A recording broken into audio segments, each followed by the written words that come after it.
To the release of Sergeant Bo Bergdahl. You know, Congress was not notified that detainees are being released from Gitmo as required by law. But the administration says it had the authority to move quickly. But there are concerns on Capitol Hill about that. We're now joined by Republican Senator Bob Portman of Ohio. Senator, thank you for joining us today. This is raising some concerns among lawmakers. Well, it certainly should, Eric.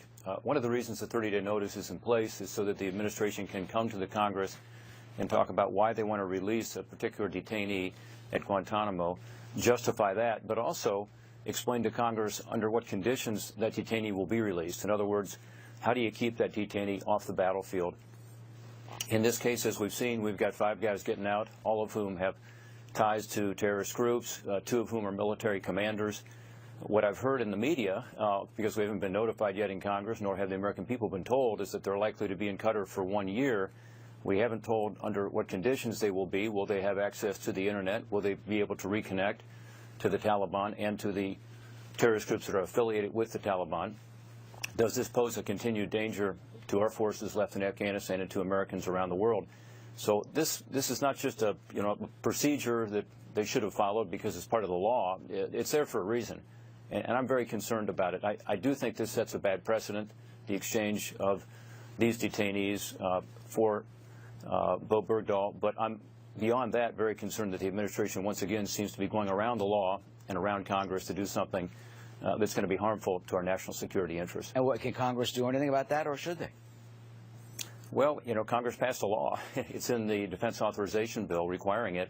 Congress can always pass another law, but if the administration insists on going to the Justice Department and getting an opinion saying they don't have to follow the law, then it's difficult. Again, I think what we're asking for is totally reasonable. We're saying let's provide to Congress the information about why a particular detainee should be released and under what conditions will that detainee be released. In other words, will he be back in the battlefield again? All 5 of these men, from what I understand, are likely to have American and Afghan blood on their hands. They've all been involved. 2 of them are military commanders.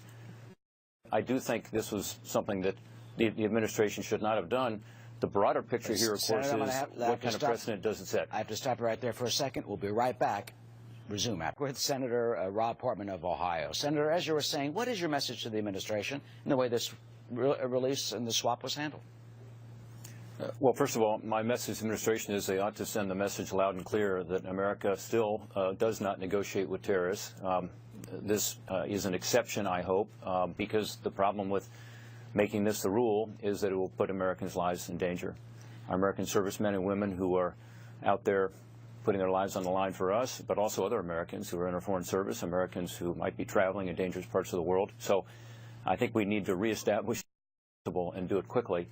I also think we need to be clear about what's going on here. I listened to Susan Rice this morning on another network, not yours, Eric, but another one, and when she was pressed by someone, a reporter, about why they released these individuals, she kind of threw up her hands and said, look, we want to shut down Guantanamo anyway.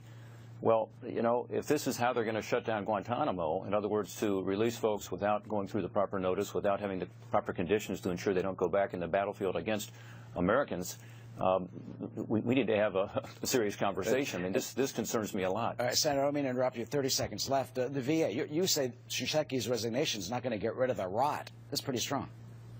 Well, look, we need a fresh set of eyes there. We need more accountability there. But just removing him from the top is not going to change the system. The GAO previously, now the Inspector General has made it clear this is a much deeper problem. Our veterans need to be first in line for the best care. They have been, unfortunately, last in line and for often mediocre care. So it needs to be something where there's a cultural change all through the institution, not just at the top. Can that be done? It certainly can, and it's going to require a new attitude. There is legislation pending in Congress called the VA Accountability Act, which would permit the new secretary to be able to hire and fire people more readily, hold people accountable. That's a start. But it's got to be deeper than that. We have to ensure that our veterans are getting the best care. And by the way, it's not a matter of funding in the sense that funding has increased, more than doubled since 9/11. Average increases more than 7% funding. So it is a matter of changing the culture and ensuring that our veterans are getting the best care, not just the timing of their care, not just the waiting list, but the quality. Thank you.